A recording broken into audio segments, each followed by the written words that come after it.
Good morning, everybody. Good morning. I hope you guys are having a wonderful day. Welcome, welcome, welcome. It is so great to see everybody. I hope you guys are doing well. My name is Dr. Boyce Watkins. I want to say welcome to drboycetv.com, the home for intelligent Black people.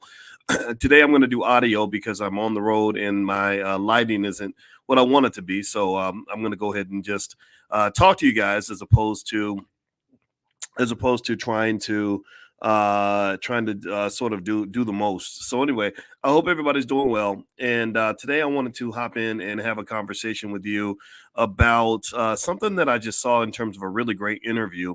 I saw Dee-1, who's one of my favorite people on the planet. Dee-1, we've been very good friends for a very long time. And he got together with the excellent brothers out of Earn Your Leisure. And they did this interview where they were talking about Black culture. And I really liked the interview so much that I wanted to address some of it because I think it is time for us as Black people to kind of have a cultural reckoning. I think it's very important for us to become what I call culturally conscious. As you guys know, every single day we do financial consciousness training. And I think that a lack of consciousness has been very costly for the Black community. That lack of consciousness when it comes to your culture, when it comes to your finances, has been very costly. What's also been costly is that people have to understand that there's also such a thing as a financial culture. So give me a yes or no in the chat. Khalid and Khaled, I'm sorry, Khaled and Annette and Roosevelt, give me a yes or no. Do you think that culture and economics are connected? Give me a yes or no if you think that that good cultures have good economics and bad cultures have bad economics. Give me a yes or no if you understand that or if you agree with me that culture matters. Let me know if you agree with that assessment. The second thing I want you to give me a yes or no on is do you think do you think that we have a cultural problem in the Black community? Give me a yes or no. Do you think that our culture is fine, everything's okay, or do you think that there's some work to do? Do you think that there is some adjustment that needs to be made? Do you think that there is a little bit of a reckoning that has to happen where we've got to sit down and say, okay, wait a minute, what's going on with our culture? Is this a good culture or a bad culture? Is this a life-giving culture or is it a death culture? Is it a culture that builds wealth and prosperity? Or is it a culture that builds more despair and decay? Yes or no? What do y'all think? I mean, this is something that I think is really important to talk about. And I can tell you, man, I have been really talking about this for so many years, trying to get people to see what I'm saying. The thing is, it's so hard because people are like, Doc, you just be hating. You just be hating, Doc. You just be hating. You ain't part of the culture. You ain't riding for the culture. I'm like, I can't ride for a culture that's stupid. I can't make myself dumb enough to want to be a part of something that's going to kill my children. I ain't trying to be a slave. I ain't trying to be Kunta Kinte no more. I ain't trying to do that. I'm just not. I'm not trying to go run around disrespecting Black women disrespect for Black women at an all-time high because we got a lot of bearded babies out here, a lot of 45, 50-year-old teenagers who hate their mama, who won't get therapy. Instead of getting therapy, they go to the internet and yell and scream and holler and bitch and complain and all this other stuff. And I'm not saying you ain't got nothing to complain about, but I'm saying, Lord Jesus, where did manhood go? Where did masculinity go?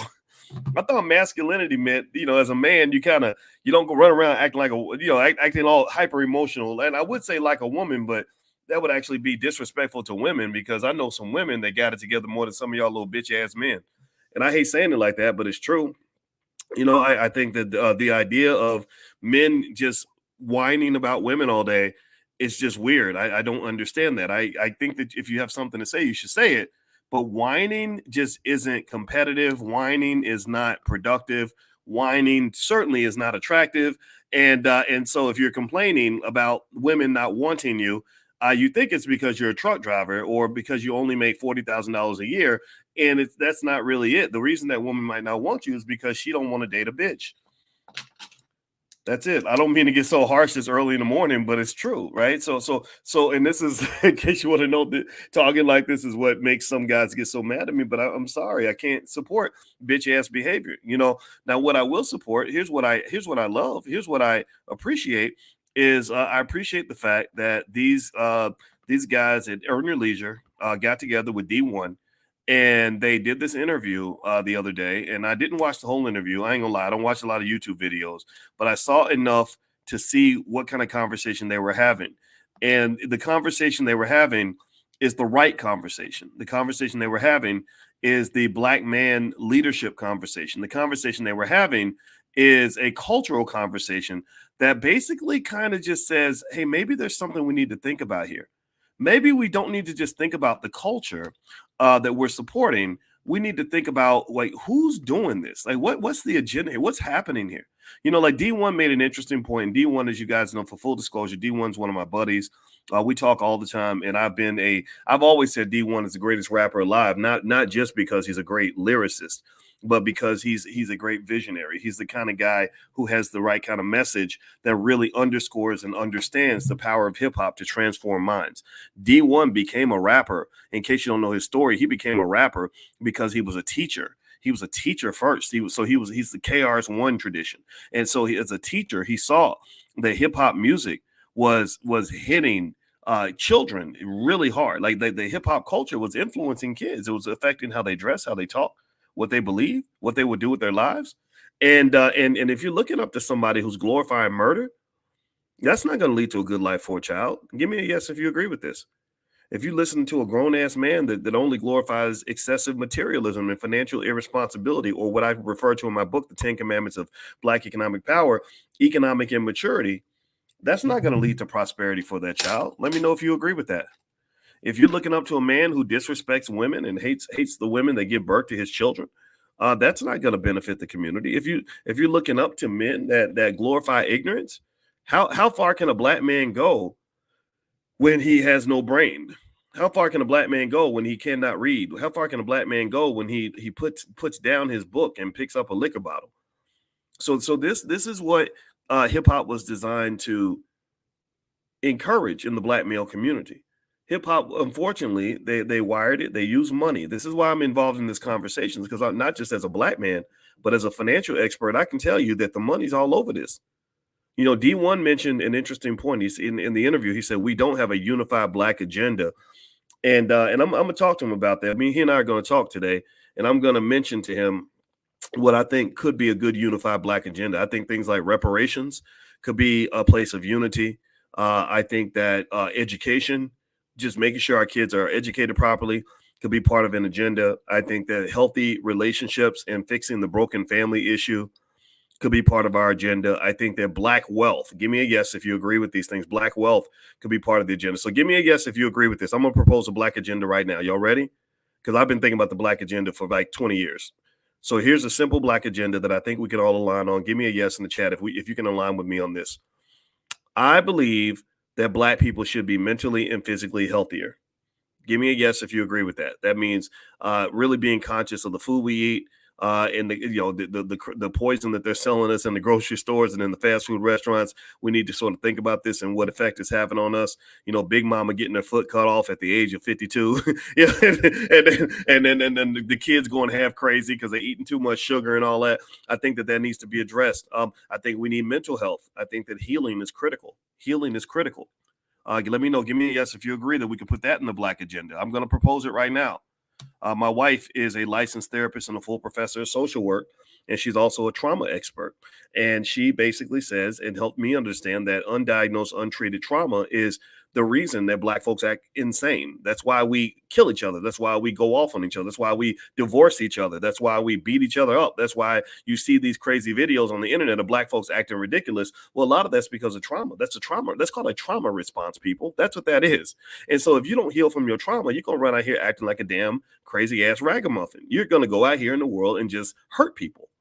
So how about that? Give me a guess if you agree that mental health could be part of the black agenda. What else? How many of you agree that fixing the broken family issue could be a part of a unified black agenda? How many of y'all can agree? Give me a yes if you can agree that black children are better off when they have a daddy and a mama in the house, unless you're talking about two gay dudes or two lesbians, in which case I give you a pass. I am not here to judge your lifestyle, but 90-something% of us are not in that situation. Most of us that made a baby, we needed a man and a woman to do it. And how many of y'all would agree that it is better for the child to have full access every day to both their mother and their father for both protection and guidance and everything else? Give me a yes if you can agree with me that strong families could be part of a black agenda. I think family is so important. See, I want y'all to really hear me on this. Family is so important that you should have a class on how to run a family. Like that, like family is so important. When I studied wealth, when I went through, I had this book, you guys know about it. It's called The 10 Commandments of Black Economic Power. And when I was doing research for this book and trying to understand why Black wealth won't grow, I said, there is no way you can grow wealth. Pay attention now. There's no way you can grow wealth in a community that has no family. You can't. You can't. I have a friend from Africa who's very, very wealthy, and they made their money from cows. And I went to their house, and it was like going to an episode of Coming to America. Like they lived in, wherever King Jaffe lived in Coming to America. That's where they lived. They had, in the middle of this country, it was in Botswana. They had Range Rovers and Rolls Royces and Bentleys and all kinds of stuff. They had a gardener, a butler, a maid, a cook, all these things in their house, right? And one of the things that one of the family members said is she said, I don't understand how African Americans believe that you can build wealth when you start over every generation. She said, my grandfather had cows. My father had more cows than him. And my brothers now and we have more cows than my father ever did, because every generation we have more cows, and that's how we can live nice. So I want you to understand, and I'm saying this as a finance professor, I am not a financial influencer. I'm not a YouTuber. I'm a finance scholar. I'm a financial scientist. And I can tell you that the science of economics and the science of finance dictates that a community with strong families is going to have more wealth than a community with a bunch of babies, mamas, and baby daddies and broken families. You can't compete. Like Michael Jackson said in The Wiz, you can't win. You can't break even, and you can't get out of the game. People say things are gonna change, but really they just stay in the same. You can't win. You're over your head, and you only got yourself to blame. You can't win, child. I like that song. I like singing it because you can't win. When you're breaking up your families, when you're taking one of the strongest, most significant social infrastructure pieces in the Black community and you tear it into bits, into tiny particles, you can't win. You literally you can't win, you can't break even, and you can't get out of the game. I know you can't break even because you got this thing called the racial wealth gap. Y'all heard about that, right? Where white people have more wealth than you. And the thing about the racial wealth gap is that it's growing, it's not shrinking. So you can't win, you can't break even, and you can't get out of the game. You can't stop being Black. So you're gonna have to fix that. You're gonna have to fix that. So here's what I'm saying. I don't think there's anything. Look, an extreme wealth gap requires extreme responses. An extreme amount of racism requires an extreme reaction. I'm an extremist because I believe that we are in an extreme situation. Let me know if you get what I'm saying. I believe that because they extremely want to exploit us, we got to be extreme in fighting the exploitation. Because they extremely want to oppress us, we must be extreme in our preparation. Because they extremely want to keep us dumb and ignorant, uneducated, we have to be extreme in our response. Slavery was extreme, so you got to be more extreme than slavery, and that's pretty extreme. So one extremity that I propose in the unified Black agenda is that anybody who wants to build a Black family needs to learn how to do that shit properly. You need to learn how to do it. Read a book about it. Talk to the elders about it. You got elders in your community that have been married 30, 40 years, but you up here getting relationship advice from a YouTuber. A YouTuber with no credentials. A YouTuber with who's had 8 boyfriends in the last 2 years. A YouTuber who is just some good-looking guy who's telling you what you want to hear so he can go and get ass from a bunch of followers in his DMs. That's what it is. You got that. You got that whole entertainment phenomenon where people are getting very bad advice from people who don't know what the hell they're talking about, and you're not listening to the people that actually have the answers. Your elders know how to stay married 30 years. That girl online with the big booty that you like to follow, who tells you what everything a man wants to hear, that is not a woman that's going to build a great family for you. That man, that silky smooth man with the nice sexy beard and who knows how to tell you how women are wonderful and beautiful and calls you queen in every sentence, that Negro's lying to you because he's trying to sell a damn book and he's trying to go get some ass. and it is working because you are, in the words of Nietzsche, the great philosopher, you basically have been sucked into a religion which has become the opiate for the masses, which has always been the opiate for the masses. It's just not a religion you find in church. But there are social media religions where people build cult followings, where people literally tune in so they can hear stuff that simply affirms their pre-existing point of view. There are people that others follow just because these people will never ever force them to have accountability or look in the mirror or say, what did you do to contribute to your situation? So at the end of the day, I believe that because building a black family is so important and so sacred, I think we should literally have kids take a class on that. If especially if you never saw what a family looks like. If you grew up in a broken family, what makes you think you can build a structured family? What makes you think that you know what it takes? Seriously, you pick the person that you're dating because they were cute and the sex was good, and you don't understand. You haven't even thought about, well, what's it like to date them when they're old and wrinkled and tired and have cancer, and you got to take them to the doctor's appointments and change their diaper after they get home from the doctor. Have you even thought about that, or are you only thinking about the sexy person next to you? Because I've seen that. I've seen that. I've seen. I'm not gonna talk about the diaper part, but I got two parents that both dealt with cancer, and I saw them sacrifice at the age of 70 something to take care of each other. I saw that up close. My daddy is not as sexy as he was when he was 30. My mama ain't as sexy as she was when she was 30. But now they're both in their 70s, and now love kind of goes to another level. Most people don't know nothing about that. They ain't never seen it. They don't have any clue what that looks like. So ultimately, what I'm just going to say to you, and I'm going to give you just this is, and I hope you can just take it in the spirit that it's intended. You have to be able to think about these things if you really want to understand what family looks like, and you also must understand how important family is for wealth. It's easier to build wealth with family. I mentioned earlier, I talked earlier about my wife, and I brag about it because that's my way of trying to show love. Love it to me, love is a verb, right? And I got this super intelligent black woman next to me who is super credentialed and all this other stuff. And I'm not like I'm not like the guys that get intimidated by that stuff because I got a PhD too. And so when she tries to pull out her PhD on me, I pull out a bigger one. It's it's kind of what we do. I'm playing. It's not bigger, but we go. We have our debates, right? But I give her big ups. And the thing about it is, I can tell you that having a partner makes life a lot easier. Having a hardworking partner makes it easy. Having a person who is committed to the vision makes it easier. Raising these damn kids together, it's easier when you're doing it with another person. There's a lot of stuff that happens in life that requires teamwork, and there are a lot of black people who are trained to do it solo. Like raising kids requires teamwork, but we're trained to do it solo. Building wealth requires teamwork, but we're trained to do it solo. And I'm just here to tell you, I'm here to encourage you that if you want to do things as part of teamwork, the reason that training is critical is because you have a culture that breeds excessive individualism. Feminism pushes women to want to do everything by themselves and throw the men out.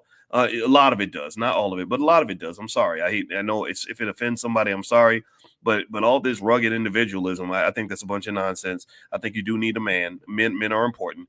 And then also when you have men that don't want to take responsibility, who care nothing about women, care nothing about family. Some of them don't even take care of their own kids. All these are elements of that culture that we're talking about. There's nothing that I see being promoted in hip hop culture that encourages strong families. There's really nothing. There's absolutely nothing.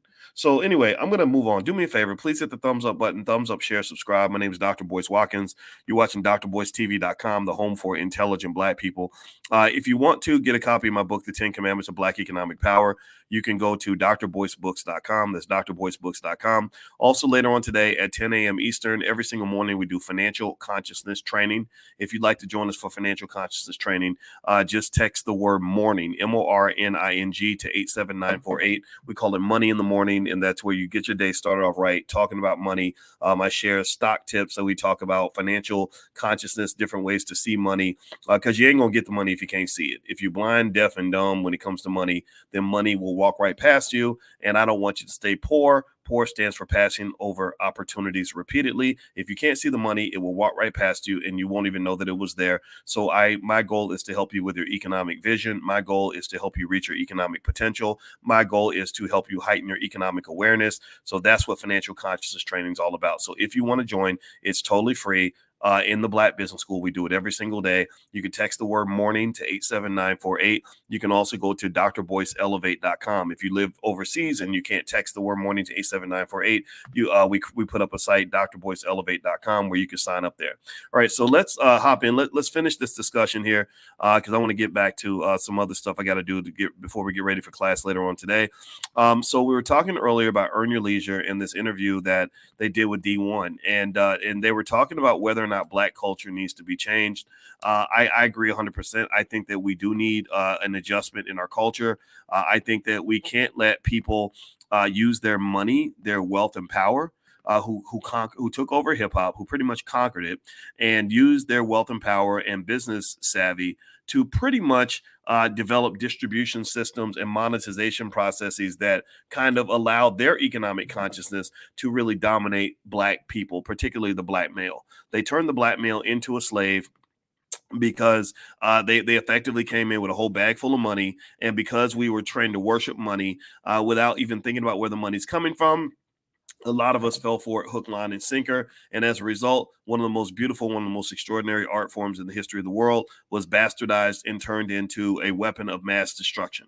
It was a weapon of just complete mass destruction and ass destruction. It was like they did a whole big Diddy party on every Black man and bent him over and just turned him into a punk right in front of everybody, because we literally allowed the biggest opportunity ever to just walk right past us because we weren't thinking about the business. Our economic consciousness was very low. And also we were so focused on the money that we allowed other people to come in and really turn us into something that we're not. So ultimately, I was proposing a Black agenda, and I think that we were on our way to building something nice. So I mentioned earlier, I said, do we agree that a Black agenda should include physical and mental health for Black people? We all agreed on that. I also asked you all, do you agree that a Black agenda should include healthier relationships and stronger families and healing from our trauma? A lot of you agree with that. You gave me a yes on that. Now I'm gonna add a third element to the Black agenda. I want y'all to give me a yes. I'm asking the Council of Intelligent Black People, give me a yes in the chat if you agree that we can add this to the Black agenda. Do you agree that the Black agenda should include various forms of financial security for Black people? Do you believe that Black wealth should be a part of the Black agenda? Do you agree? Now, by the way, I'm asking a dumb question because I'm hoping y'all going to say yes. If you say no, I don't even know why you're here. I don't even know why you're on the podcast. You could be a Klan member or just an incredibly ignorant Negro naysayer. You know, the Negro naysayers are the people that find a problem with every solution and don't believe Black people can do anything without the help of white people. But do we agree that the Black agenda should include wealth training for our kids? Give me a yes if you agree with that. So put that in the chat. Now, here's the thing. If you want to know a simple plan when it comes to wealth, we have something at blackwealthmasterplan.com. Again, this is totally free. And the Black Wealth Master Plan is very basic. And I want you to write this down. I'd like for you to share this with other people in your family. If you do this with your children and your grandchildren, they will never have a financial problem their entire life. Sure, there'll be investors. Sure, they're going to lose money sometimes. Investors always lose money, and then they make more than they lose. Good investors do. But they're going to be in a different level from other people. So here's the Black Wealth Master Plan. And just in case you've heard it before, I apologize for having to repeat it, but y'all know what it is. To change a culture, you do that partly through repetition. Repetition is one of the ways that you tap into the subconscious mind. So I am going to be repeating myself for the next 25 years on the Black Wealth Master Plan, just like I have been doing since way before 2013. So the Black Wealth Master Plan is very basic. Write this down. Number one, every Black child should know how to start a business by the age of 12. That's very important, especially for Black boys and Black men, because white people don't like to hire Black men as much as they hire everybody else. And you don't want to be locked out of the economic system. And you want to have a plan B in case they don't see your value, don't pay you what you're worth, or they mistreat you on the job. Can I get an amen or a yes in the chat to let me know if you agree that every Black child should learn the basics of starting their own business by the age of 12? Here's the thing. It would take less than 100 hours for a Black child to learn how to be a really great entrepreneur. Just 100 hours of training literally will put them in the creme de la creme. It will put them in the top 5%, maybe top 2% of entrepreneurs in terms of training and background. Can you imagine? I want you to imagine with me what would happen if we had Black boys as well trained on entrepreneurship and starting businesses and doing business as they are on football, basketball, rapping, twerking, dancing, everything else that we do. I mean, imagine if we were as good at business as we are at sports. It would be absolutely explosive. We would not just dominate business, we would dominate sports because we're always going to be great athletes. We're never going to stop being great football players because we have powerful genes in our body. We're never going to stop being great basketball players. We're never going to forget how to dunk a basketball. Black men will never ever forget how to play basketball, football, run track, all these other things that we do. We'll never forget those things. But if you add business on top of that, then that allows you to monetize your talent at a higher level. That heightens your economic conscious. That heightens your possibilities. It gives you more moves. Like anybody who ever plays basketball knows that if you've only got one move, it's easy to play defense on a sucker who only got one move. If you're the sucker who goes to the court and you can only dribble with your right hand, it's easy to shut down a player who can only dribble with his right hand. It's easy to shut down a player who only knows how to go to the basket, but it's hard to shut down a player who's got a lot of moves. You understand? It's hard to shut down the guy who has good handles on his left and his right. It's hard to shut down the guy who knows how to shoot and pass. It's hard to shut down the guy who can hit you from the 3-point line, dunk on you, shoot the mid-range jumper, and hit the free throw. It's hard to stop a guy that's got a lot of moves. So what I'm saying is that our children have to learn a lot of moves. Do you understand? In this game of competitive economics, if you've only got one move and that only move is I'm going to go get a job and hope that a white man hires me, you're done. You're fried. You're a biscuit, bro. You're a piece of fried ass chicken. They're going to eat you up. They're going to cook you. They're going to drop you in the hot boiling grease. You're going to burn alive and you're going to spend your life suffering. So we got to give our children moves. We got to give them coaching to get ready for the big game. The big game is the game of economics. The big game is the game of powernomics. They got to get trained and prepared. It's our job to do that. So anyway, the first part of the Black Wealth Master Plan is that I believe every Black child should learn how to start a business by the age of 12. What is part two? Part two is that every Black child should have shares of stock by the time they're 5 years old. Personally, I believe every Black child should have stock before they're born. I believe anybody who's ever planning to have kids at any point in their lives should start buying stock right now so that stock will have time to grow so they can feed their children with that stock when they get older and also pass these assets on to them by the time they're 20, 25 years old. If you go to blackwealthmasterplan.com, that information is there, the $5 a day plan. It's very easy to do. Anybody can do it. But the problem is that you can't have a poor mentality. Poor means passing over opportunities repeatedly. So every time you waste time, you're wasting wealth. Every time you don't invest for that baby, you are letting time go by and you are not growing his assets. It's just like you could grow his dinner. You could grow his food. If you took those 47 weeks before dinner that you have to grow some vegetables in your garden and stop wasting that time, you will be fine. But because you let that time go by, you got to go down to Popeyes and get him a value meal.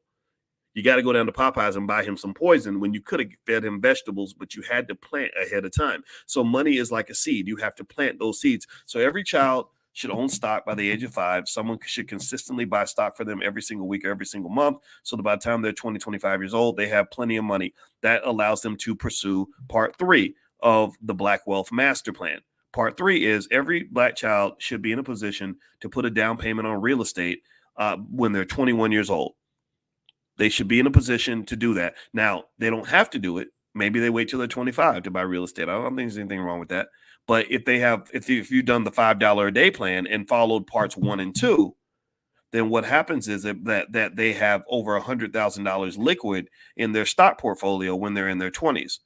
A person that has over $100,000 liquid can go buy real estate. A person that's over $100,000 liquid can go buy a home. They can quit their job. A person that's got over $100,000 liquid can go start that business. A person's over $100,000 liquid can go knock out some of those student loans if they want to. A person's got over $100,000 liquid is not going to lose sleep because of financial problems. So what you got to do is you got to liberate them by preparing them. If you prepare them, then they'll be fine. If you don't prepare them, they're going to get screwed.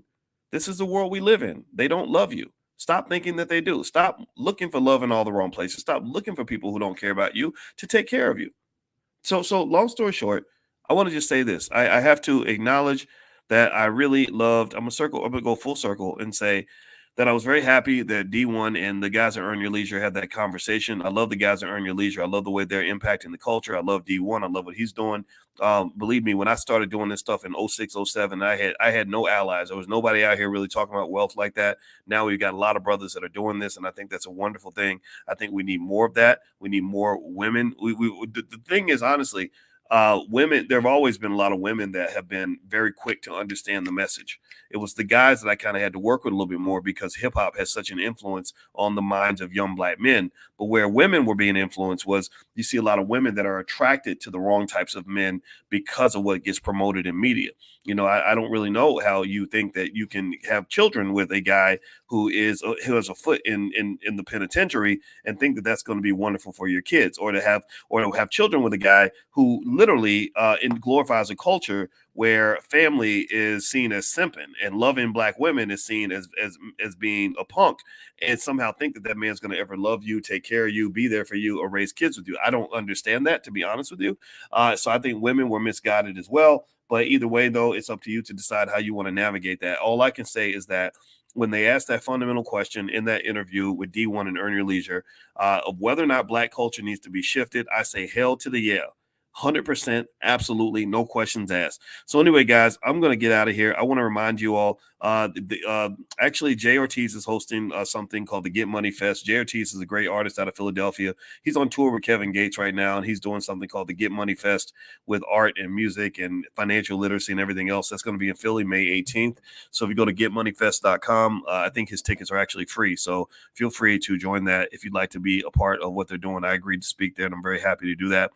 Second of all, we are going to do financial consciousness training in the Black Business School at 10 a.m. Eastern. If you want to join us, just text the word morning to 87948. I'll send out a link in a little bit that will invite you to our private Zoom, where in the private Zoom, we break down elements of economic consciousness, ways to see the money all around you, ways to see the money, how money moves our society. So feel free to text the word morning to 87948, or if you live overseas, you can go to drboyceelevate.com. All right, guys. So I got to get out of here. I hope you guys have a wonderful day. Please hit that thumbs up button. Don't forget this podcast is on Spotify. So if you go to Spotify or Apple, you can find me there. And I hope you have a wonderful day. I'll talk to you guys soon. Take care. Peace.